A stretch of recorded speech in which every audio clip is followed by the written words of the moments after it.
नमस्कार. माझे नाव मानवी राजकुमार प्रजापती. महिला दिन निमित्त 21व्या शतकातील स्त्री काय म्हणते ते पाहूया. पुराणात पाठवा मला होईल मी राधा सीता. पुराणात पाठवा मला होईल मी राधा सीता. युद्धावर पाठवा मला होईल राणी झाशीची, होईल जिजामाता.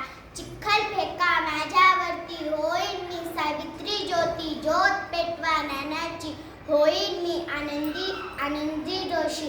क्रीडांगण गाजवेन मी होईन गीता बबिता. अंतरात फडकवेन झेंडा होईन कल्पना सुनीता. यावे तुला पूर्णत्व म्हणून होईन सखी, होईन बदली मिळावे मायेची भूक म्हणून होईन भगिनी, होईन माता. झेप घेऊन चित्तापर्यंत भेदुनी साऱ्या लाटा. प्रवासाला माझा अंत नाही बंधमुक्त मी आता. प्रवासाला माझा अंत नाही बंधमुक्त मी आता. खरंच स्त्रियांचा सर्व